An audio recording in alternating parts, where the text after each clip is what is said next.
नमस्कार, स्वागत है आप सभी का। मैं हूं आपके साथ अमृता चौरसिया। इस वक्त की अहम खबरों के साथ करेंगे बुलेटिन की शुरुआत, लेकिन उससे पहले बात कोविड महामारी से बचाव की। कोरोना महामारी के खिलाफ पूरा देश एकजुट होकर लड़ रहा है। आप भी हमारे साथ सुरक्षा और बचाव के एहतियाती उपायों का संकल्प लें। अपना मास्क अच्छी तरह से पहनें, 2 गज की दूरी का पालन करें, सुरक्षित दूरी बनाए रखें, साथ ही हाथों को बार बार धोएं।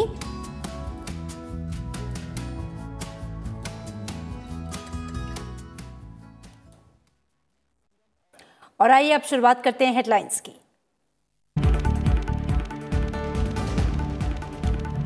कोरोना के खिलाफ जंग में दवाई भी और कड़ाई भी होगा 2021 का मंत्र। प्रधानमंत्री नरेंद्र मोदी ने राजकोट में एम्स में रखी आधारशिला। कहा, कोरोना वैक्सीन को लेकर अंतिम चरण में तैयारियां।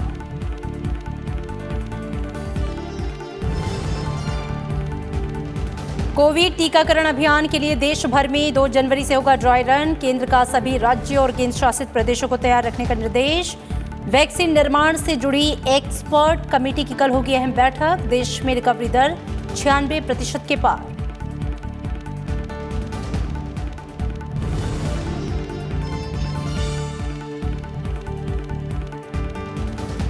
वित्त वर्ष 2021-22 में 10% की दर से बढ़ेगी देश की अर्थव्यवस्था। नीति आयोग के उपाध्यक्ष राजीव कुमार ने जताया अनुमान। चालू वित्त वर्ष की चौथी तिमाही में भी विकास दर के सकारात्मक रहने की उम्मीद।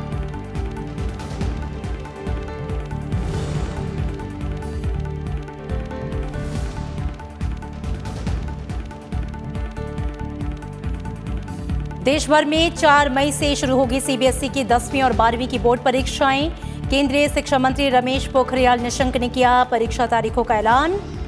1 मार्च से शुरू होगी प्रैक्टिकल परीक्षाएं, 15 जुलाई तक आएंगे नतीजे।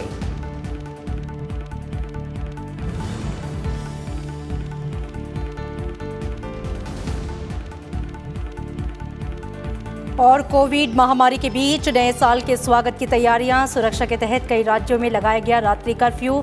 राष्ट्रपति, उपराष्ट्रपति और प्रधानमंत्री ने देशवासियों को दी शुभकामनाएं।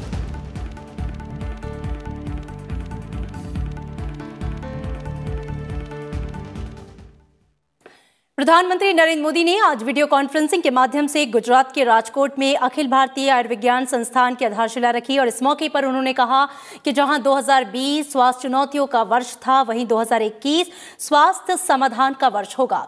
वैक्सीन को लेकर भारत में हर जरूरी तैयारियां चल रही हैं। प्रधानमंत्री ने कहा कि फ्यूचर ऑफ हेल्थ और हेल्थ ऑफ फ्यूचर दोनों में ही सबसे महत्वपूर्ण रोल निभाने जा रहा है। उन्होंने कोरोना योद्धाओं के योगदान को भी याद किया। कुछ ही समय का सवाल है, तो भी मैं कहूंगा, पहले मैं कहता था दवाई नहीं तो ढिलाई नहीं, लेकिन अब मैं फिर से कह रहा हूं, दवाई भी और कड़ाई भी। कड़ाई भी बरतनी है और दवाई भी लेनी है। वीडियो कॉन्फ्रेंस के माध्यम से गुजरात के राजकोट में अखिल भारतीय आयुर्विज्ञान संस्थान की आधारशिला रखते हुए प्रधानमंत्री नरेंद्र मोदी ने ये नया मंत्र दिया। उन्होंने कहा कि जहां 2020 में स्वास्थ्य चुनौतियों का वर्ष था, वहीं 2021 स्वास्थ्य समाधान का साल होगा। वैक्सीन को लेकर भारत में हर जरूरी तैयारियां चल रही हैं। भारत में बनी वैक्सीन तेजी से हर जरूरी वर्ग तक पहुंचे, इसके लिए कोशिशें अंतिम चरणों में हैं। दुनिया का सबसे बड़ा टीकाकरण अभियान चलाने के लिए भारत की तैयारियां जोरों पर है। मुझे विश्वास है कि जिस तरह बीते साल संक्रमण से रोकने के लिए हमने एकजुट होकर प्रयास किए, उसी तरह टीकाकरण को सफल बनाने के लिए भी पूरा भारत एकजुटता से आगे बढ़ेगा। प्रधानमंत्री ने देशवासियों से कोविड की वैक्सीन को लेकर अफवाहों से भी बचने की सलाह दी। मेरा देशवासियों से आग्रह होगा कि कोरोना के खिलाफ एक अनजान दुश्मन के खिलाफ लड़ाई है। अफवाहों के बाजार गर्म न होने दें। हम भी सोशल मीडिया में कुछ भी देखा बिना फॉरवर्ड न करें। हम भी एक जिम्मेवार नागरिक के रूप में आने वाले दिनों में देश के अंदर स्वास्थ्य का जो अभियान चलेगा, हम सब अपनी तरफ से योगदान दें। साल के आखिरी दिन हुए इस कार्यक्रम में प्रधानमंत्री ने उन लाखों डॉक्टर्स, हेल्थ वॉरियर्स, सफाई कर्मियों और दूसरे फ्रंटलाइन कोरोना योद्धाओं के योगदान को याद किया। आज देश उन साथियों को, उन वैज्ञानिकों को, उन कर्मचारियों को भी बार बार याद कर रहा है जो कोरोना से लड़ाई के लिए जरूरी मेडिकल इंफ्रास्ट्रक्चर तैयार करने में दिन रात जुटे रहे हैं। आज का दिन उन सभी साथियों की सराहना का है जिन्होंने इस मुश्किल दौर में गरीब तक भोजन और दूसरी सुविधाएं पहुंचाने में पूरे समर्पण के साथ काम किया। प्रधानमंत्री ने कहा कि भारत ने एकजुटता के साथ जिस प्रकार समय पर प्रभावी कदम उठाए हैं, उसी का परिणाम है कि आज हम कोरोना के खिलाफ लड़ाई में बहुत बेहतर स्थिति में हैं और भारत का रिकॉर्ड दुनिया से बहुत बेहतर रहा है। Bureau report, Rajya Sabha TV. प्रधानमंत्री नरेंद्र मोदी ने कहा है कि हेल्थ सेक्टर में जमीनी स्तर पर देश बड़े परिवर्तन की ओर बढ़ रहा है। देश भर में एम्स और सुपर स्पेशलिटी अस्पताल का निर्माण किया जा रहा है। इसी कड़ी में राजकोट में आयुर्विज्ञान संस्थान का निर्माण गुजरात में स्वास्थ्य नेटवर्क को और मजबूत करेगा। प्रधानमंत्री ने कहा है कि आयुष्मान भारत योजना से अब तक 1.5 करोड़ गरीबों का मुफ्त इलाज किया गया। सरकार ने स्वास्थ्य शिक्षा के क्षेत्र में भी कई सुधार किए हैं। राजकोट में एम्स की आधारशिला रखते हुए प्रधानमंत्री नरेंद्र मोदी ने कहा कि बीते 6 सालों में पूरे देश में इलाज और मेडिकल एजुकेशन को लेकर बड़े पैमाने पर काम हुआ है। देश में मेडिकल एजुकेशन को बढ़ावा देने के लिए भी मिशन मोड पर काम चल रहा है। बीते 6 सालों में 10 नए एम्स बनाने पर काम शुरू हो चुके हैं, जिनमें से कई आज पूरी तरह से काम शुरू कर चुके हैं। साथ ही देश में 20 एम्स जैसे सुपर स्पेशलिटी हॉस्पिटल्स का निर्माण भी किया जा रहा है। लक्ष्य ये है कि हर राज्य तक एम्स पहुंचे और हर 3 लोकसभा क्षेत्र के बीच में एक मेडिकल कॉलेज जरूर हो। इन्हीं प्रयासों का परिणाम है कि बीते 6 साल में एमबीबीएस के 31,000 नई सीटें और पोस्ट ग्रेजुएट में 24,000 नई सीटें बढ़ाई गई है। प्रधानमंत्री ने कहा कि आयुष्मान भारत योजना के तहत देश भर के दूर दराज के इलाकों में लगभग 1.5 lakh health and wellness centre बनाने के लिए काम तेजी से चल रहा है। अभी तक इनमें से 50,000 सेंटर सेवा देना भी शुरू कर चुके हैं। इस योजना से अब तक देश के करीब 1.5 करोड़ गरीब लोगों को 5 लाख रुपए तक का मुफ्त इलाज मिल रहा है। ऐतिहासिक योजनाएं। आयुष्मान भारत योजना से गरीबों के लगभग 30,000 करोड़ रुपए से ज्यादा बचे हैं। 30,000 करोड़ रुपए ये बहुत बड़ा रकम है। आप सोचिए, इस योजना ने गरीबों को कितनी बड़ी आर्थिक चिंता से मुक्त किया है। कैंसर हो, हार्ट की प्रॉब्लम हो, किडनी की परेशानी हो, अनेकों गंभीर बीमारियों का इलाज मेरे देश के गरीबों ने मुफ्त कराया है, और वो भी अच्छी अस्पतालों में। प्रधानमंत्री ने पिछले 2 दशकों में व्यापक चिकित्सा बुनियादी ढांचा तैयार करने के लिए गुजरात को बधाई दी। प्रधानमंत्री ने कहा कि ये आयुर्विज्ञान संस्थान राज्य में स्वास्थ्य नेटवर्क को और मजबूत करेगा। इस परियोजना के लिए 201 एकड़ भूमि आवंटित की गई है। परियोजना की अनुमानित लागत 1,195 करोड़ रुपए है। 2022 के मध्य तक इस परियोजना के पूरा होने की उम्मीद है। राजकोट एम्स में 750 बिस्तर की व्यवस्था होगी और मरीजों के लिए अस्पताल में अत्याधुनिक सुविधाएं भी उपलब्ध होंगी। इतना ही नहीं, अस्पताल में 30 बेड का आयुष ब्लॉक भी होगा। छात्रों के लिए राजकोट एम्स में एमबीबीएस की 125 सीटें और नर्सिंग की 60 सीटें होंगी। Bureau report, Rajya Sabha TV. Bharat में कोरोना वैक्सीन के इस्तेमाल को लेकर 1 जनवरी को एक्सपर्ट कमेटी की बैठक होने जा रही है और इसमें कोविड वैक्सीन के इमरजेंसी इस्तेमाल को मंजूरी दी जा सकती है। इससे पहले बुधवार को केंद्रीय औषधि मानक नियंत्रण संगठन यानी कि DCSCO की सब्जेक्ट एक्सपर्ट कमेटी की बैठक हुई। इसमें Pfizer, serum institute of India और भारत बायोटेक प्राइवेट लिमिटेड के कोरोना वैक्सीन के आपातकालीन इस्तेमाल पर चर्चा हुई। इस दौरान फाइजर की तरफ से और समय के लिए अनुरोध किया गया। वहीं सीरम इंस्टीट्यूट ऑफ इंडिया और भारत बायोटेक प्राइवेट लिमिटेड की ओर से प्रस्तुत अतिरिक्त डेटा और सूचनाओं का विश्लेषण किया गया।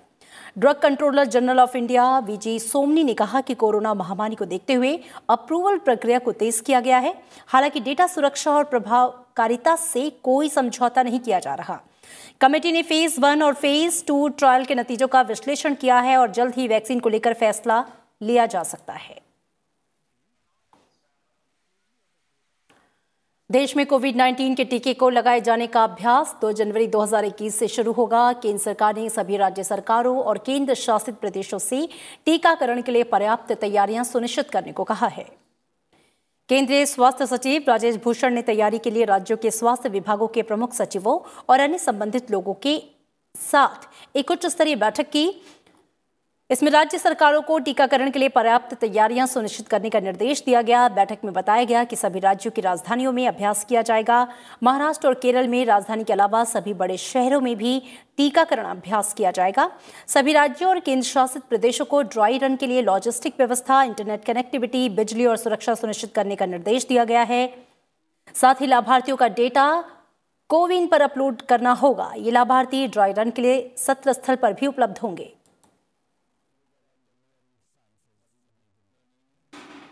देश में अब तक SARS-CoV-2 के 25 मरीज मिल चुके हैं। ब्रिटेन में पाए गए कोरोना वायरस के नए स्ट्रेन से संक्रमित एक मरीज दिल्ली में मिला। वहीं 4 नए मामलों का पता पुणे स्थित NIV में लगाया गया। तेजी से फैलने वाले कोरोना वायरस के बदले हुए रूप SARS-CoV-2 से संक्रमित सभी मरीजों को आइसोलेशन में रखा गया है। केंद्रीय स्वास्थ्य मंत्रालय ने बताया कि इन मरीजों के साथ आए यात्रियों और संपर्क में आए परिवारों और अन्य सदस्यों का पता लगाया जा रहा है। वहीं स्वास्थ्य मंत्रालय की ओर से राज्यों को निगरानी, रोकथाम, जांच और नमूनों को INSSCOG प्रयोगशाला भेजने के लिए नियमित रूप से परामर्श दिया जा रहा है। मंत्रालय के मुताबिक 25 नवंबर से 23 दिसंबर की मध्य रात्रि तक देश के विभिन्न हवाई अड्डों पर 33,000 लोग ब्रिटेन से आए। इन सभी यात्रियों की निगरानी की जा रही है।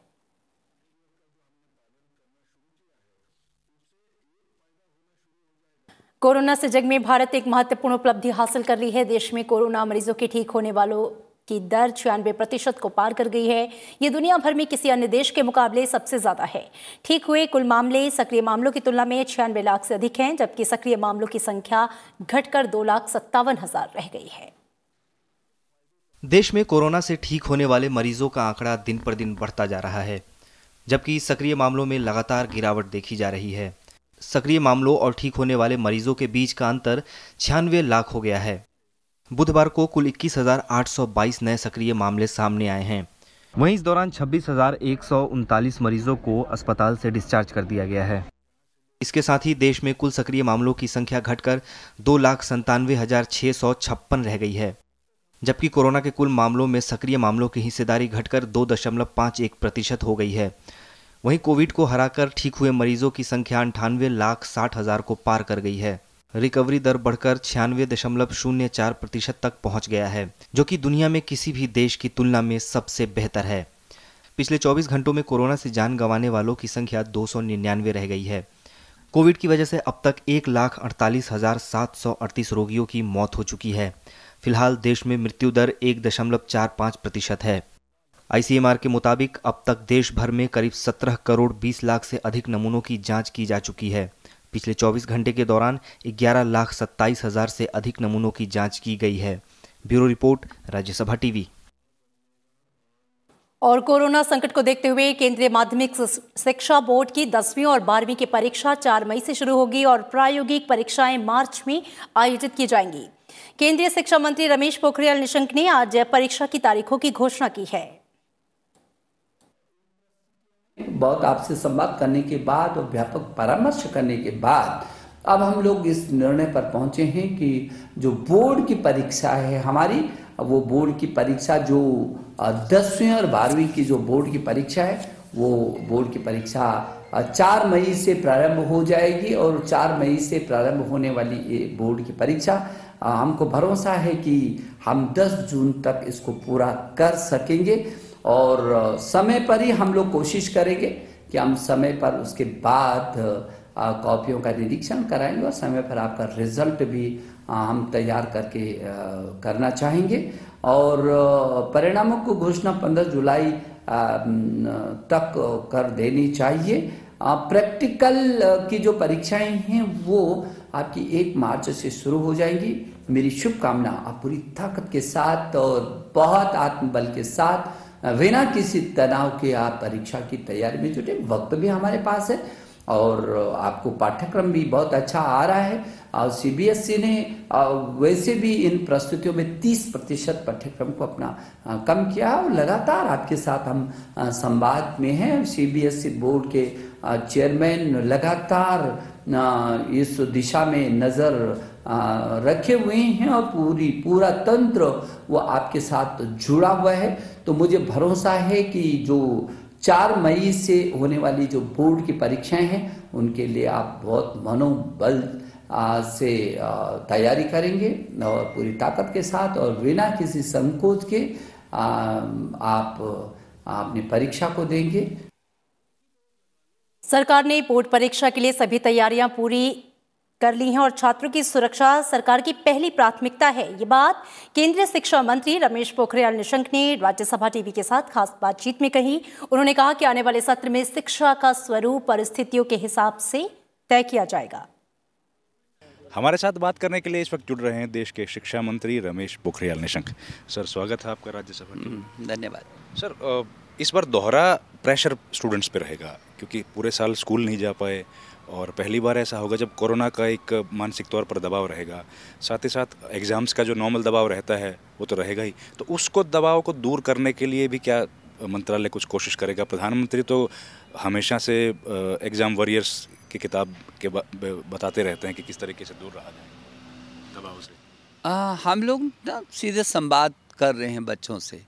हम और बच्चे दूर नहीं हैं। अध्यापक, हम, अभिभावक और बच्चा कोई दूर नहीं है, ऐसा संवाद हो रहा है। इसलिए जब जब हमको ये पता चलता है कि क्या क्या जो स्थितियाँ, उन स्थितियों को कैसे करके समाधान करना है, उसमें हम लोग लगातार सक्रिय रहते हैं। इसलिए हमारा बच्चा ऐसा नहीं कि अवसाद में है या वो बहुत दबाव में है, तभी तो हमने कुछ उसका पाठ्यक्रम कम किया। हम शैक्षणिक कैलेंडर लगातार चेंज करते रहते हैं, उसको उसी ढंग से पाठ्यक्रम भी देते हैं। और ऐसा नहीं कि इस बीच पढ़ाई नहीं हुई है, बहुत अच्छी पढ़ाई हुई है, ऑनलाइन पढ़ाई हुई है, छात्रों ने पढ़ाई की और अच्छी पढ़ाई की है। और जिनके पास स्मार्ट टेलीफोन नहीं था या नेट की सुविधा नहीं थी, उन तक हम टेलीविज़न के माध्यम से गए हैं, स्वयं प्रभा के 32 चैनलों के माध्यम से। और अब तो क्लास 1 चैनल किया है हमने, एक चैनल स्पेशली एक क्लास के लिए समर्पित किया है और बहुत अच्छी तरीके से छात्र अध्ययन कर रहे हैं। मुझे भरोसा है कि छात्र बहुत ताकत के साथ, मस्ती के साथ अपनी परीक्षाओं को देंगे। ये थे केंद्रीय शिक्षा मंत्री रमेश पोखरियाल निशंक, जिन्होंने आने वाले समय में परीक्षाएं किस तरीके से आयोजित की जाएंगी और क्या क्या चुनौतियां हैं उसके बारे में तफसील से बातचीत की। सरकार ने सभी ईपीएफ धारक कर्मचारियों को नए साल का तोहफा दिया है। केंद्रीय श्रम और रोजगार मंत्रालय ने ईपीएफ पर ब्याज दरें बढ़ाने को लेकर नोटिफिकेशन जारी किया है। ऐसे में जमा किए गए ईपीएफ पर अब 8.5% की दर से ब्याज दिया जाएगा। केंद्रीय श्रम और रोजगार मंत्री संतोष कुमार गंगवार ने सभी ईपीएफ धारकों को नए साल की शुभकामनाएं देते हुए कहा कि ईपीएफ पर ब्याज बढ़ाने को लेकर मार्च 2020 में वादा किया गया था, जिसे अब पूरा कर लिया गया है। आप सभी जानते हैं कि इसमें 8.15 हिस्सा तो डेब्ट से आना था और शेष 0.35 इक्विटी से कैपिटल गेन के माध्यम से आना था।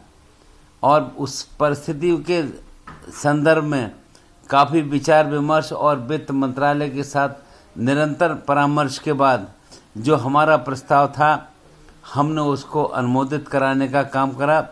और ये बात अलग है कि रियलाइजेशन करवाए जाने की कट ऑफ डेट जो 31 मार्च 2020 थी, उसे बढ़ाकर 31 दिसंबर 2020 कर दिया था। मैं आपको ये बताना चाहूँगा कि निर्धारित समय सीमा में EPFO द्वारा सभी जरूरी कैपिटल गेंस को समय पर बुक किया गया और जिसकी वजह से मार्च 20 में घोषित किए गए निर्णय पर आज हम खरा उतर रहे हैं। आज वित्तीय वर्ष 2019-20 के लिए प्रोविडेंट फंड की राशि पर 8.5% की दर से ब्याज प्रदान किए जाने हेतु नोटिफिकेशन जारी कर दिया गया है। कोरोना महामारी के दौर में सुस्त पड़ी अर्थव्यवस्था तेजी से पटरी पर लौट रही है और अगले वित्त वर्ष में देश की अर्थव्यवस्था के 10% की दर से आगे बढ़ने की उम्मीद है। नीति आयोग के उपाध्यक्ष डॉक्टर राजीव कुमार ने कहा है कि वित्त वर्ष 2021-22 में भारत की अर्थव्यवस्था 10% की दर से आगे बढ़ेगी। उन्होंने कहा कि अगले साल के आखिर तक देश की अर्थव्यवस्था प्री कोविड स्थिति में पहुंच जाएगी। राजीव कुमार ने ये उम्मीद जताई कि चालू वित्त वर्ष 2020-21 की चौथी तिमाही में विकास दर सकारात्मक रहेगी।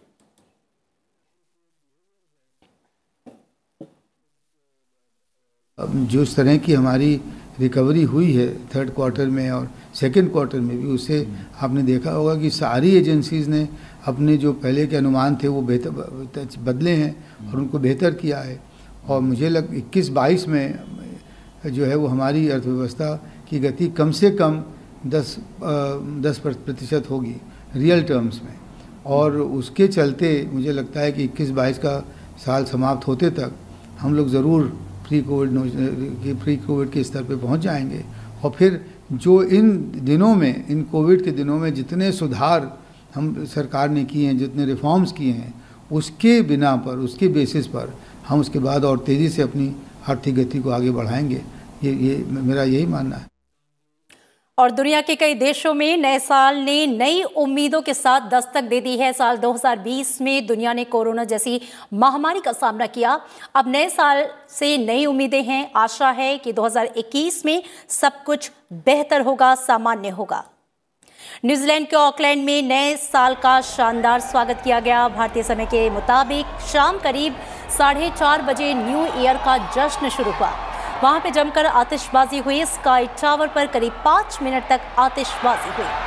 तस्वीरों में आप देख सकते हैं कि कैसे सेकंड्स की सुइयों के साथ लोगों ने जश्न के साथ नए साल का आगाज किया। भारत में नए साल को देखते हुए काफ़ी सतर्कता बढ़ती जा रही है। नए साल से ठीक पहले कोरोना का नया स्ट्रेन भारत में आया है। ऐसे में कई राज्य ने अपने यहाँ पर नाइट कर्फ्यू लगा दिया है। नई दिल्ली, ओडिशा, महाराष्ट्र, गुजरात समेत कई राज्यों ने अपने यहाँ पर पूर्ण या आंशिक रूप से नाइट कर्फ्यू लगाया है।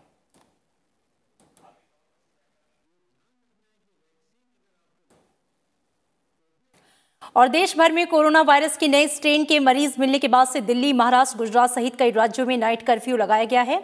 वहीं कई शहरों में धारा 144 लगा दी गई है। इन जगहों पर नियमों का सख्ती से पालन करने के निर्देश दिए गए हैं।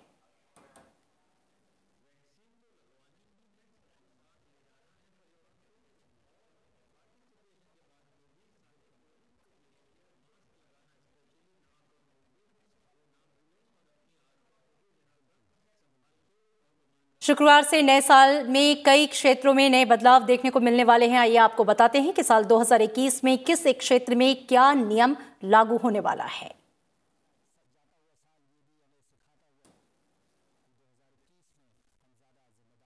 नए साल में अब आप 5,000 रुपए तक का कॉन्टेक्टलेस कार्ड पेमेंट कर पाएंगे। मॉनेटरी पॉलिसी कमेटी की दिसंबर में हुई बैठक में फैसले के बाद से ग्राहक अब 2,000 रुपए के बजाय 5,000 रुपए तक का ट्रांजैक्शन एक बार में कर सकेंगे।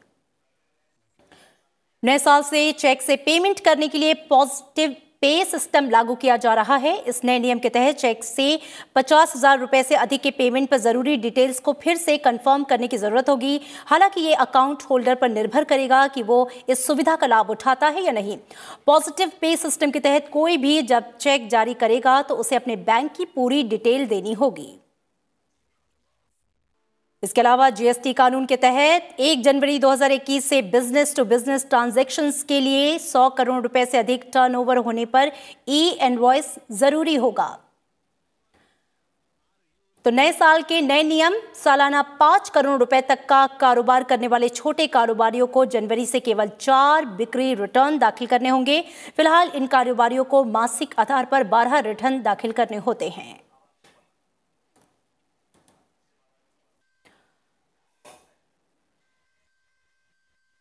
और वहीं नेशनल हाईवे के टोल प्लाजा पर टोल कलेक्शन के लिए फास्टैग की अनिवार्यता की अंतिम तारीख बढ़ा दी गई है। अब लोग 15 फरवरी 2021 तक अपनी गाड़ियों में फास्टैग लगवा सकेंगे। पहले ये डेडलाइन 1 जनवरी 2021 को खत्म हो रही थी।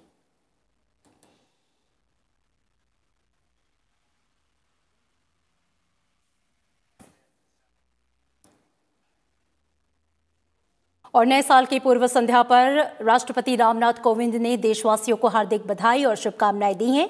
उन्होंने कहा कि नववर्ष के अवसर पर देश व विदेश में बसे सभी भारतीयों को मैं हार्दिक बधाई और शुभकामनाएं देता हूं।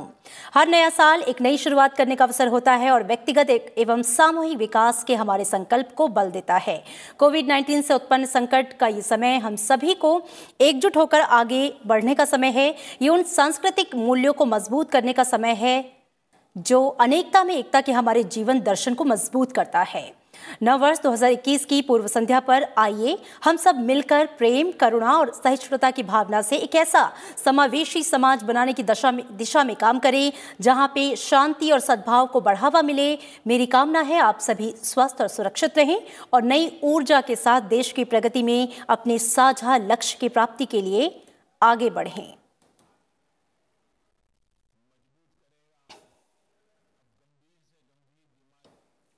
और नए साल की पूर्व संध्या पर उपराष्ट्रपति एम वेंकैया नायडू ने भी देशवासियों को हार्दिक बधाई और शुभकामनाएं दी हैं। उपराष्ट्रपति ने कहा कि नए साल का हम सभी को इंतजार रहता है। ये हमारे भीतर नई आशा और प्रसन्नता का संचार करता है।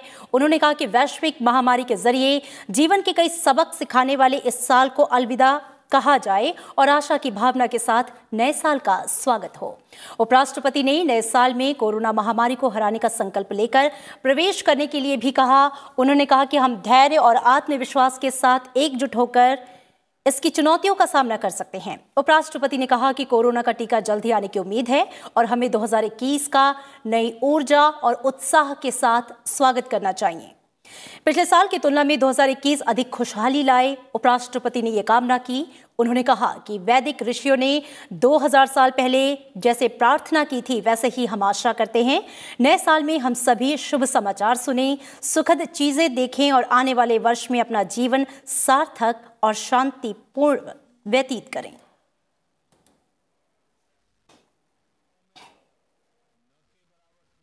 और फिलहाल इन तमाम खबरों के साथ इस बुलेटिन में मेरे साथ इतना ही, लेकिन एक बार फिर से चलते चलते आपसे अपील कि पूरा देश कोरोना महामारी के खिलाफ एकजुट होकर लड़ रहा है। आप भी हमारे साथ सुरक्षा और बचाव के एहतियाती उपायों का संकल्प लें। अपना मास्क अच्छी तरह से पहनें, 2 गज की दूरी का पालन करें, सुरक्षित दूरी बनाए रखें, साथ ही अपने हाथों को बार बार धोएं। नमस्कार।